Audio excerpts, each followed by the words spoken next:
At 7:23 on the morning of June 7, 1944, Major Sidney Radley Walters crouched inside the turret of his Sherman tank Caribou, watching a German Panzer IV emerge from the hedge 200 yards ahead.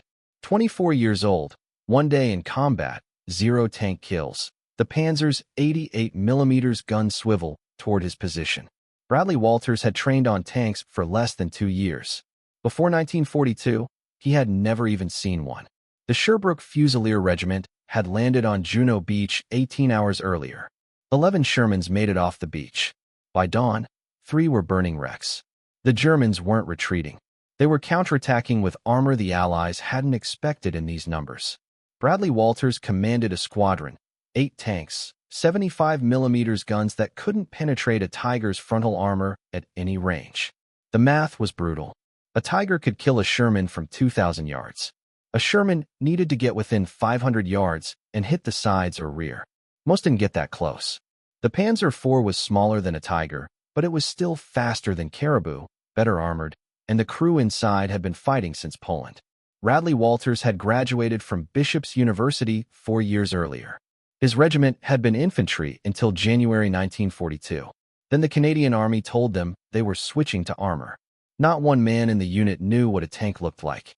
They learned by reading manuals, practicing on whatever equipment arrived from England, hoping it would be enough when they crossed the Channel. It wasn't enough. The first week in Normandy proved that. The Sherbrooke Fusiliers supported the 3rd Canadian Infantry Division as they pushed inland from the beaches. German panzer divisions counterattacked repeatedly. Panthers, Tigers, even the older Panzer IVs could engage Shermans from ranges where the 75mm gun was useless. Allied tankers called it getting brewed up. The Sherman's gasoline engine caught fire easily. Crews had seconds to bail out. By mid-June, Radley Walters knew the pattern. German tanks spotted them first, fired first. The only way a Sherman survived was speed, terrain, and getting to the enemy's flank before he turned his gun. If you want to see how Radley Walters became the top Allied tank ace despite these impossible odds, please hit that like button. It helps us share these forgotten stories with more people. And please subscribe. Back to Radley Walters. The Panzer IV's turret stopped moving. Radley Walters knew what came next. Either Caribou's crew killed this tank in the next 10 seconds, or they became another statistic. His gunner waited for the order. The German commander was probably doing the same thing, calculating range, elevation, whether to fire high explosive or armor-piercing. Radley Walters gave the command to fire. The 75mm gun roared. The Panzer IV shuddered. Black smoke poured from its engine deck. No crew emerged. That was his first kill. It wouldn't be his last, but he didn't know yet that he'd survived 3 tanks destroyed under him, 2 wounds, 18 confirmed tank kills, or that 45 years later, he'd learn he might have killed Germany's most famous tank ace. He just knew he was still alive, and the war was far from over. The Normandy campaign turned into a grinding battle of attrition. The Sherbrooke Fusiliers fought through the hedgerows south of Caen for 56 days without relief. Radley Walters destroyed his 2nd tank on June 10th, a Panther that had pinned down an infantry company. His 3rd came 4 days later during the push toward Carpiquid Airfield. Other squadron commanders weren't as fortunate. By late June, the regiment had lost 23 Shermans. 11 loaders had died. Most never saw what killed them. German tanks used the hedgerows like fortresses. They'd wait in defilade positions where only their turrets showed. Fire, reverse, relocate. By the time Allied tankers spotted the muzzle flash, the round was already traveling at 3,000 feet per second. The Tiger I weighed 70 tons. Its frontal armor measured 120 millimeters thick. The Sherman's 75mm armor-piercing round could penetrate 79 millimeters at point-blank range. Against the Tiger's front plate, the math was simple. The round bounced off every time. Allied intelligence had underestimated how many Panthers and Tigers the Germans would field. Pre-invasion estimates suggested the Tiger would be rare, a heavy breakthrough tank produced in limited numbers. Instead, entire battalions of Tigers were arriving in Normandy. The 12th SS Panzer Division Hitler Youth had received dozens of them, all crewed by fanatical volunteers who'd been training since 1942. Radley Walters learned to fight them anyway. The tactics were brutal but effective. Use terrain. Never silhouette on a ridge. Move fast. One platoon draws fire while another flanks. Hit the sides or rear where the armor was 60 to 80 millimeters, thick enough to stop rifle rounds, thin enough for a 75 millimeter shell at close range. By early July, he destroyed 6 German tanks. The regiment promoted him to major and gave him permanent command of a squadron. He was 24 years old. Most of his crews were 19 or 20. They called him Rad. He made them sleep whenever possible, even in the afternoon, even when they laughed at him. A month later, they understood why. Exhaustion killed more crews than enemy fire. The Sherman had advantages the German tanks lacked. It was reliable. Mechanical breakdowns were rare. When they happened, field mechanics could fix them in hours. Panthers and Tigers spent half their service life deadlined for maintenance. Parts shortages, transmission failures, over-engineered systems that broke under battlefield conditions. The Sherman was also faster. Top speed of 30 miles per hour on roads, 20 across country. A Panther could barely manage 15 on rough terrain. Speed meant Radley Walters could choose when to engage, disengage when outgunned, flank when the enemy was focused elsewhere. But speed and reliability meant nothing if the enemy saw you first. German optics were superior. Their gunners trained for years. Allied crews trained for months. The Germans also had another advantage: experience. Most had fought in Russia. They knew how to kill tanks. They'd been doing it since 1941. On July 8th, during the assault on Cannes, Radley Walters led a squadron against German positions near Buran. Artillery had pulverized the village for 3 hours. Infantry reported light resistance. Then the Panthers appeared. 4 of them hull down behind rubble. Radley Walters lost 2 Shermans in the first 30 seconds. His own tank took a round through the turret side. The shell missed his head by 8 inches. Killed his loader instantly. The crew bailed out. Smoke grenades. Run. Find cover. Hope the machine guns don't catch you. He watched Caribou burn. His first tank. 11 kills. Gone. By nightfall, the regiment gave him another Sherman. He named it Caribou too. Within a week, he'd added 2 more German tanks to his count. But something was changing in Normandy. Allied intelligence reported a new German unit arriving. Heavy SS Panzer Battalion 101, all Tigers, led by Germany's highest-scoring tank ace, a man with 143 confirmed kills. His name was Michael Wittmann. Michael Wittmann had become a legend in Germany. On June 13, 1944, he destroyed more than 24 British tanks and transport vehicles at Villers-Bocage in 15 minutes. His Tiger had ambushed the 7th Armored Division's lead elements, destroyed everything in sight, then withdrew before Allied artillery could respond. German propaganda turned him into a national hero, the Black Baron, the invincible tank commander. By early August, Wittmann commanded the 3rd Company of Heavy SS Panzer Battalion 101. His Tiger bore the number 007. He'd survived 3 years of combat.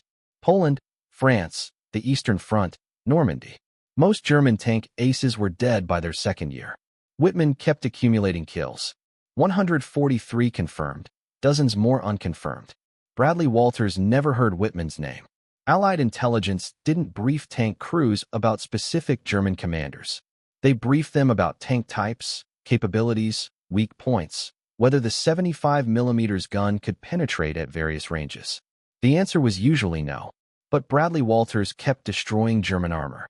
Anyway, by late July, his count reached 11, then 13. He learned the Tiger's vulnerabilities.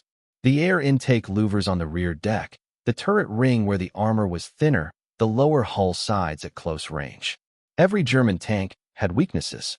You just had to survive long enough to exploit them. The Sherbrooke Fusiliers received 2 Sherman Fireflies in mid-July.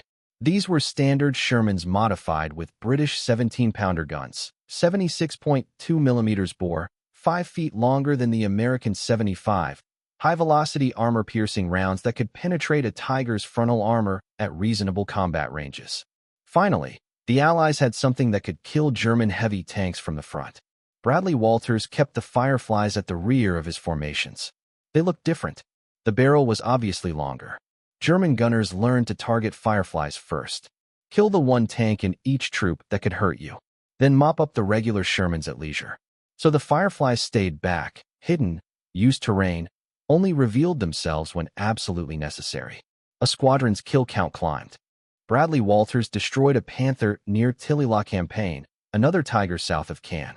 His gunners were getting better. Faster target acquisition, better range estimation. The crews that survived the first month in Normandy became dangerous. They knew the ground. They knew the tactics. They knew how to stay alive. On August 7th, Allied Command launched Operation Totalize. The objective was breaking through German lines south of Cannes, reaching Falaise, cutting off the German 7th Army before it could retreat east. The operation would involve 4 Canadian and British armored divisions, hundreds of tanks, thousands of infantry, heavy bomber support. The Germans knew the attack was coming.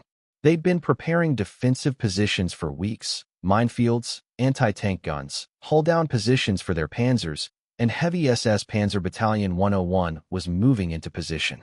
7 Tigers, multiple Panzer IVs, self-propelled guns, all under the command of Sturmbannführer Kurt Meyer. Michael Wittmann volunteered to lead the counterattack. The Sherbrooke Fusiliers received their orders on August 7th.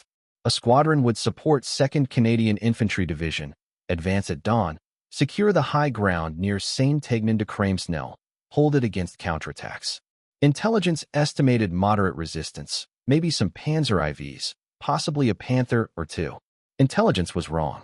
The Germans were sending Tigers, and one of them belonged to the highest-scoring tank ace in the Wehrmacht.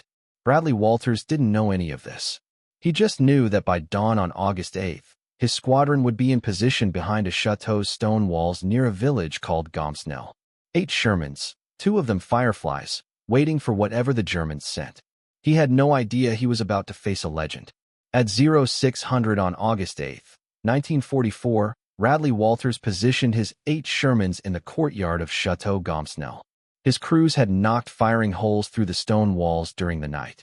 The chateau sat alongside Route Nationale 158, open fields to the east, the village of Saint-Aignan-de-Kremsnel to the north. Perfect fields of fire. Terrible escape routes if things went wrong. Operation Totalize began at midnight with heavy bomber raids.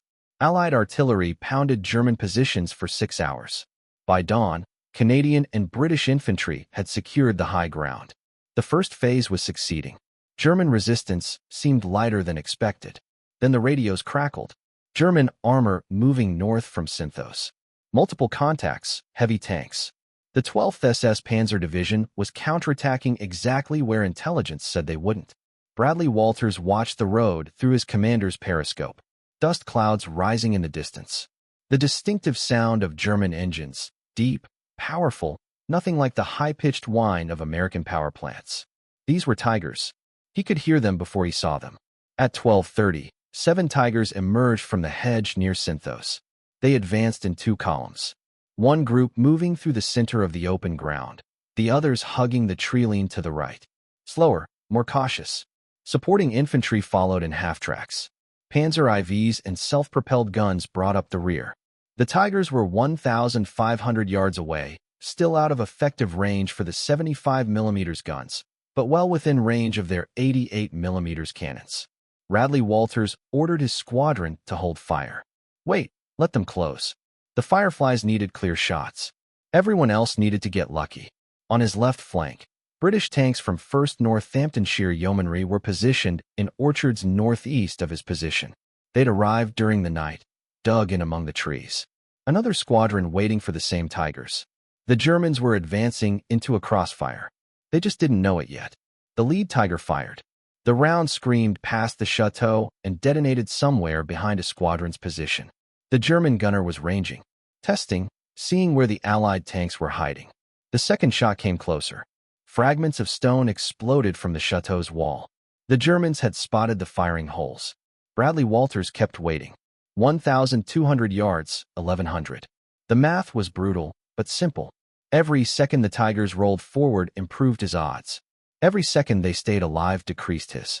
The lead Tiger was hull down, now using the terrain. Only its turret visible. The commander knew what he was doing. 1,000 yards. Bradley Walters saw the British tanks opening fire from the orchards. Flashes in the tree line. Rounds impacting. One Tiger slewed sideways. Track damage. Another kept advancing. The German formation was starting to spread out, reacting to threats from multiple directions. Still dangerous, still closing.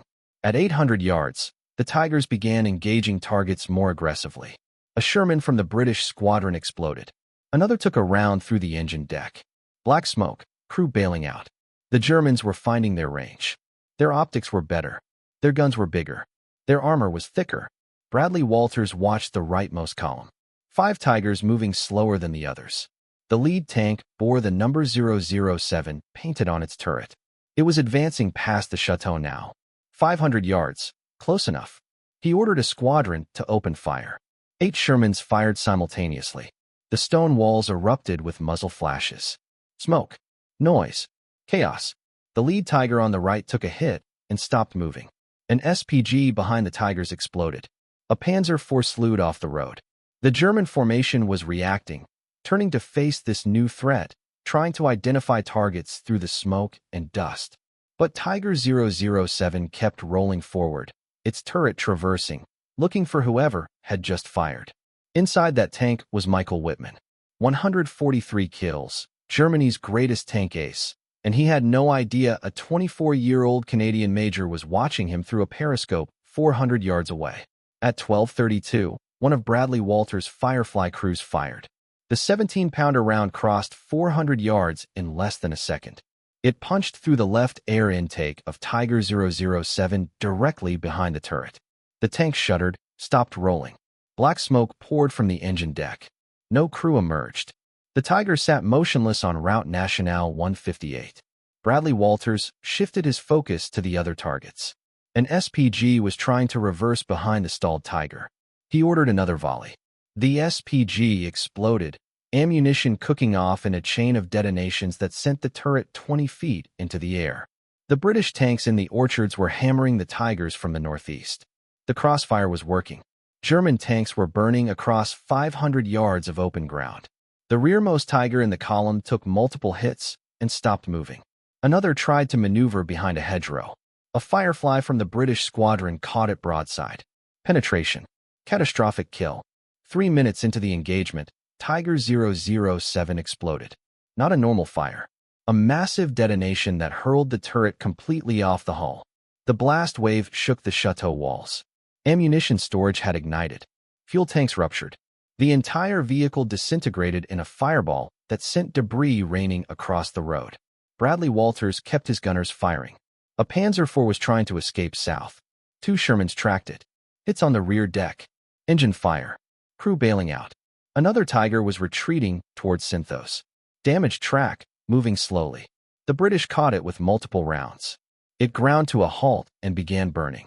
By 12:40, the German counterattack had collapsed. 7 Tigers had advanced north. 5 were destroyed or disabled.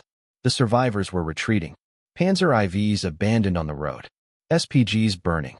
Infantry scattered across the fields. The 12th SS Panzer Division's thrust had been shattered in 10 minutes of coordinated fire. A squadron had lost no tanks. 2 crew members wounded from fragments.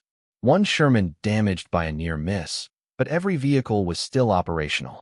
The Fireflies had performed exactly as designed. High-velocity, armor-piercing rounds against heavy German armor at medium range. It worked. Bradley Walters radioed his after-action report to regimental headquarters. 5 enemy tanks destroyed, multiple SPGs and support vehicles. German counterattack repelled. He didn't mention Tiger 007 specifically. It was just another wreck on a road full of burning German equipment. He had no idea whose tank he just destroyed. No idea that inside the shattered hull of 007 were the remains of SS Hauptsturmführer Michael Whitman, Germany's highest-scoring tank ace. 143 confirmed kills. Dead at age 30. The Black Baron had been killed by a Canadian squadron he never knew was there. Whitman's body wouldn't be found until 1983. Road construction crews discovered the remains. Forensic analysis confirmed his identity. By then, British tankers from Northamptonshire had claimed credit for killing him. Their gunner, Joe Ekins, had destroyed 3 Tigers that day. Everyone assumed one was Whitman's, but battlefield analysis told a different story. The British were positioned over 1,000 yards away. The Canadians were at 500 yards or less. The angle of penetration on Tiger 007 matched the Canadian position, not the British. The fatal shot came from Chateau Gomsnil from one of Bradley Walters's Fireflies. He wouldn't learn any of this for 45 years. In 1989, French civilians from the area approached him during a memorial visit, asked if he remembered August 8th, told him he'd killed Whitman. Bradley Walters had never heard the name, didn't know German tank aces, didn't care. His job was destroying German armor, not learning their commander biographies. By mid-August 1944, his kill count had reached 14. The Falaise Gap was closing. German forces were trapped, trying to escape east. The Sherbrooke Fusiliers pursued them through collapsing defensive lines. More Panthers destroyed, more Tigers abandoned. The Wehrmacht was bleeding armor it couldn't replace. Bradley Walters had survived 3 months in Normandy, but the war wasn't over, and his luck was about to run out again. On August 21st, Bradley Walters' 2nd Sherman took a Panther round through the turret during the fighting near Trun. The shell penetrated the right side, killed his gunner. Wounded Bradley Walters in the face and hands. Fragments sliced open his scalp. 36 stitches later, field medics cleared him to return to duty. He was back in a tank within 2 days. Caribou 3. His crew stopped naming the Shermans after the first 2 burned. Bad luck. Bradley Walters didn't care about names. He cared about crew survival, armor protection, ammunition storage. The wet storage modification was finally arriving. Ammunition racks surrounded by water jackets. It reduced the chances of catastrophic fire after penetration, not eliminated, reduced. The Falaise Gap closed on August 21st. 50,000 German soldiers surrendered. Thousands more died trying to escape. The roads were choked with destroyed vehicles, dead horses, abandoned equipment. Allied fighter bombers had turned the retreat into a massacre. Typhoons with rockets, P-47 Thunderbolts with bombs. German armor couldn't move during daylight without being destroyed from above. Bradley Walters added 3 more kills during the Falaise fighting. A Panther caught in the open. 2 Panzer IVs trying to cover the retreat. 16 confirmed, the highest count in the Canadian Armored Corps. The regiment promoted him to lieutenant colonel in the field. At 24, he was one of the youngest commanders in the Canadian Army. By September, the Allies were pushing into Belgium and Holland. The Sherbrooke Fusiliers advanced through liberated villages where civilians threw flowers at the tanks, offered wine, bread, anything they had. The reception lasted 3 days. Then the Germans counterattacked near the Scheldt estuary. More Tigers, more Panthers. The Wehrmacht was pulling units from the Eastern Front.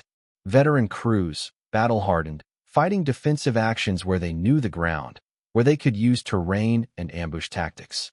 The easy victories of August were over. Bradley Walters' 3rd Sherman was destroyed in October near the Leopold Canal, not by a tank, by a mine.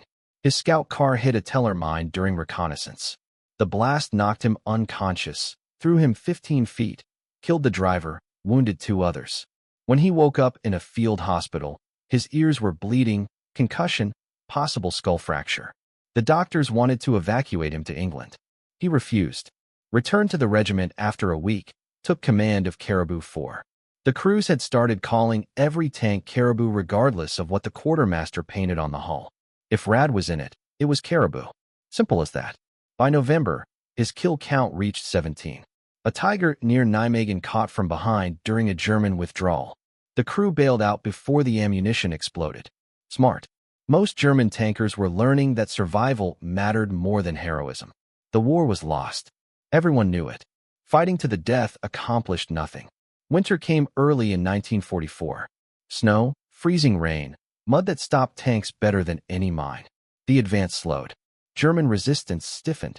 They were defending their homeland now. Every kilometer cost more Allied lives. On December 16th, the Germans launched their final major offensive in the west, the Ardennes. The Battle of the Bulge. 50 divisions attacking through fog and snow, catching American forces by surprise, destroying hundreds of vehicles, creating chaos across a 100-mile front. The Sherbrooke Fusiliers were in Holland, too far north to reach the Ardennes quickly. But German attacks were spreading, probing, testing, looking for weaknesses. A Panther company hit Canadian positions near Groesbeek on December 20th. Bradley Walters engaged at 700 yards. His gunner fired 3 rounds, 2 hits. The Panther slewed sideways, turret jammed, crew evacuating. His 18th confirmed kill, the highest count of any Western Allied tank commander. a record he'd hold for the rest of the war. But he still had 5 months of fighting ahead, and Germany wasn't surrendering yet. By January 1945, the Sherbrooke Fusiliers were advancing into Germany itself. The Rhine River crossings, the industrial cities of the Ruhr, villages that looked nothing like France or Belgium. No cheering civilians, no flowers, just silence, fear. White flags hanging from windows. German resistance was collapsing. Not everywhere, not all at once. But the pattern was clear. Fewer counterattacks, more surrenders, tank crews abandoning their Panthers and Tigers because there was no fuel, no ammunition, no spare parts. The Wehrmacht was dying from logistical starvation. Bradley Walters didn't add to his kill count after December. Not because the fighting stopped, because German armor stopped appearing. The tanks he encountered were already disabled, abandoned, pushed off roads to clear traffic. The Luftwaffe was gone. Allied aircraft owned the skies. German armor couldn't move during daylight without being destroyed from above before any ground engagement began. The Sherbrooke Fusiliers crossed the Rhine in March, advanced through the Ruhr pocket in April, encountered thousands of German soldiers walking west to surrender to the Americans or Canadians, anything to avoid the Soviets approaching from the east. Most were teenagers or men over 40. The veterans were dead or in Soviet prison camps or scattered across a continent. On May 7, 1945, Germany surrendered unconditionally. The war in Europe was over. Bradley Walters was 25 years old. A lieutenant colonel commanding a regiment, 18 confirmed tank kills, dozens of other armored vehicles destroyed, 3 Shermans lost under his command, 2 wounds, 1 concussion. He'd survived 56 continuous days of combat in Normandy, 9 months of additional fighting across France, Belgium, Holland, and Germany. The Sherbrooke Fusiliers became part of the Allied occupation force in Germany, garrison duty, policing displaced persons, preventing revenge killings. Bradley Walters spent July 1945 learning how to be a peacetime officer, training replacements who'd never seen combat, processing paperwork, missing the adrenaline and terror and clarity of war. The Canadian government awarded him the Distinguished Service Order and Military Cross, recognizing his leadership and gallantry as a squadron commander. The citations mentioned specific actions: the assault on Caen in July, the Falaise Gap in August. Multiple engagements where his tactical decisions saved lives, protected infantry, accomplished objectives against superior German armor. He returned to Canada in 1946, married Patricia. They had 4 sons. Bradley Walters called them the tank crew. He stayed in the army, rose through the ranks, served in peacekeeping missions in Cyprus and Egypt, became commanding officer of the 8th Canadian Hussars in 1957, attended the NATO Defense College in Paris, promoted to colonel, then brigadier general, retired in 1974 after 34 years of service. The French government made him an officer of the Legion of Honor. Canada appointed him commander of the Order of Military Merit. In 2004, the town of Buron in Normandy renamed a small park in his honor. Park Bradley Walters, a commemorative plaque, benches, shade trees, a memorial to the man who'd helped liberate them 60 years earlier. He died on April 21, 2015, age 95. Buried in St. Paul's Anglican Church Cemetery in Perth, Quebec, near where he was born. The Globe and Mail called him the most respected battlefield commander in the Royal Canadian Armoured Corps. Military historian Terry Kopp said he emerged from Normandy as the best-known tank ace in Canadian history. But most people outside military circles never heard his name, never learned about the infantry officer who'd never seen a tank before 1942, who destroyed 18 German tanks, who survived impossible odds, who helped defeat the Wehrmacht one engagement at a time. His story nearly disappeared into silence like so many others from that war. But not quite, not yet. Sidney Radley Walters' story remained largely unknown outside Canada for decades. No Hollywood movies, no best-selling books, just regimental histories and military archives. The occasional mention in academic studies about tank warfare, a footnote in histories of the Normandy campaign. The controversy about Michael Whitman's death kept his name alive in certain circles. Military historians debated the evidence. British veterans insisted Joe Ekins made the kill. Canadian veterans remembered the engagement differently. Battlefield analysis favored the Canadian position.